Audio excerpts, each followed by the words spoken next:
Di balik gedung kaca menjulang tinggi, tampak seorang pria muda duduk sendiri di ruang kerjanya. Dialah Adrian Wijaya, penerus kerajaan teknologi terbesar di benua Asia. Wajahnya tampan, pintar, dan sangat kaya. Namun setiap senyum yang ia berikan adalah senyum palsu. Adrian telah beberapa kali dikhianati cinta. Semua wanita yang mendekatinya hanya menginginkan harta, jabatan, dan kehidupan mewah bersamanya. Ia lelah. Ia ingin merasakan cinta yang tulus.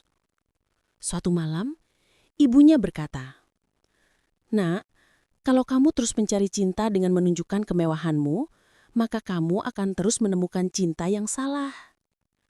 Kata-kata itu menghantam hatinya. Malam itu juga, Adrian membuat keputusan paling gila dalam hidupnya.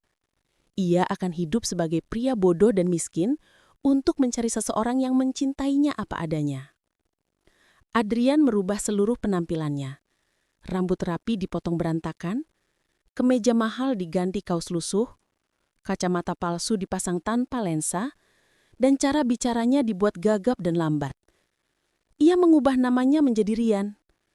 Rian kemudian melamar pekerjaan sebagai penata barang di sebuah toko alat tulis di pasar tradisional.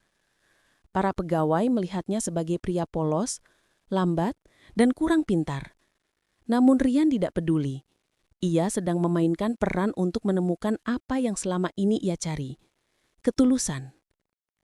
Di toko itu, ia bertemu seorang wanita bernama Naila. Guru TK yang sederhana, lembut, dan penuh empati. Naila datang untuk membeli spidol dan kertas. Tetapi saat melihat Rian kesulitan mengangkat kardus berat, ia langsung menolong. "Mas, sini biar aku bantu," katanya sambil tersenyum. Rian terpaku.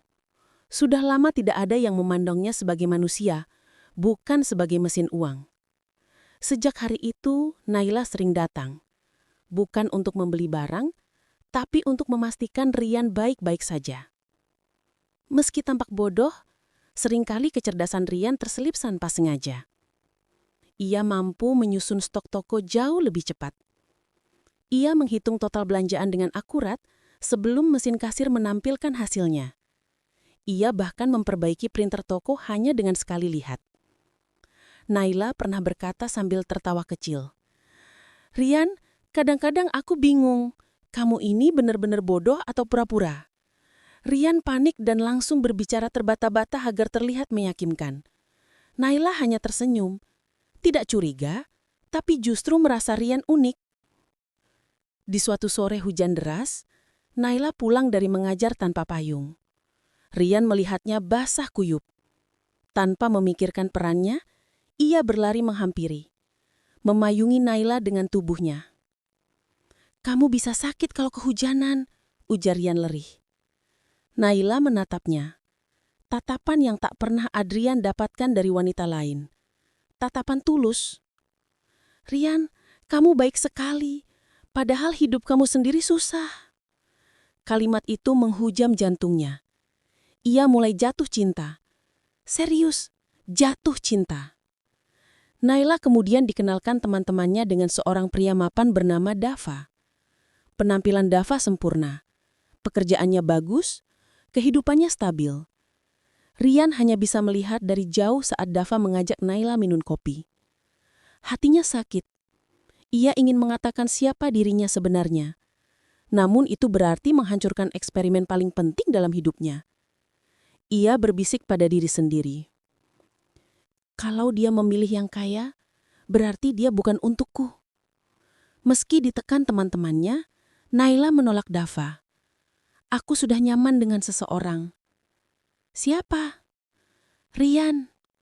Semua orang terkejut. Mereka mencoba membujuknya, bahkan merendahkan Rian sebagai pria bodoh yang tidak punya masa depan. Namun Naila berkata, "Orang baik itu tidak harus pintar atau kaya. Yang penting hatinya." Rian mendengarnya dari balik rak. Ia menahan air mata. Baru kali ini ada yang memilihnya karena hati. Bukan uang, bukan jabatan, bukan penampilan. Hari itu datang audit besar di toko. Rumor tersebar bahwa direktur muda perusahaan teknologi raksasa akan turun langsung. Pasar heboh. Saat rombongan bersetelan jas datang, semua orang terkejut ketika pemimpin mereka adalah Adrian Wijaya. Dengan pakaian rapi, rambut tertata, dan cara bicara lancar, ia terlihat sangat berbeda dari Rian. Namun, Naila melihat semua itu dari kejauhan. Ia menyaksikan bagaimana Rian, yang tidak gagap, berbicara tegas kepada para auditor. Bagaimana semua orang hormat kepadanya. Naila akhirnya sadar. Rian adalah penyamaran. Adrian menoleh dan menemukan Naila berdiri dengan mata tak percaya. Dunia seakan berhenti.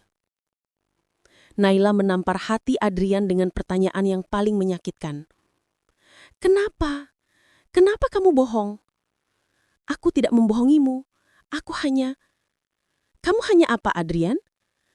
Aku ingin mengetahui siapa yang mencintaiku tanpa syarat. Lalu kenapa kamu tidak percaya aku bisa? Naila menangis. Ia merasa cintanya dipermainkan, seolah-olah ia juga sedang diuji, dinilai, dibandingkan. Ia berkata, aku mencintai Rian, tapi Adrian, aku tidak kenal dia. Dan Naila pergi meninggalkan Adrian yang berdiri sendiri dengan pakaian mewah, tapi hati yang hancur berantakan. Hari-hari berikutnya, Adrian mencoba memperbaiki semuanya. Ia mengirim pesan, telepon, bahkan menunggu di depan sekolah Naila mengajar. Namun Naila tetap menjaga jarak. Adrian tidak menyerah. Ia mengetahui adik Naila membutuhkan perawatan rutin yang mahal. Tanpa sepengetahuan Naila, ia menanggung semuanya biayanya melalui yayasan anonim. Ia tidak ingin mengambil hati Naila dengan uang. Ia hanya ingin membantu karena ia mencintai Naila sungguh-sungguh. Beberapa minggu kemudian, Naila mengetahui bahwa biaya pengobatan adiknya dibayar oleh seseorang tanpa nama. Ketika ia mencari tahu, dokter memberi petunjuk kecil. Naila mengerti siapa yang melakukannya. Naila mengajak Adrian bertemu di taman tempat mereka dulu berbagi cerita. Kenapa kamu lakukan semua ini? Aku hanya ingin memastikan kamu dan keluargamu baik-baik saja. Bukan karena mau aku kembali. Kalau kamu memilih pergi, aku akan tetap mencintaimu dari jauh. Naila terdiam. Air matanya jatuh. Aku marah waktu itu karena aku merasa kamu tidak percaya.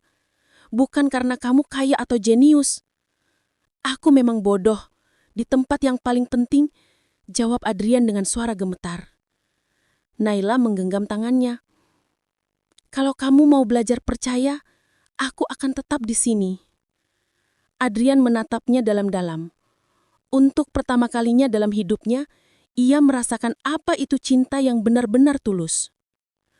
Mereka berpelukan di bawah pohon, tanpa kemewahan, tanpa kepalsuan, hanya dua hati yang akhirnya saling percaya. Adrian memutuskan berhenti bermain peran. Ia ingin mencintai dan dicintai sebagai dirinya sendiri. Bukan sebagai Adrian sang jenius. Bukan sebagai Rian sang pria bodoh. Tapi sebagai manusia biasa. Dan bagi Naila, ia tidak pernah mencintai label apapun. Ia hanya mencintai hati Adrian.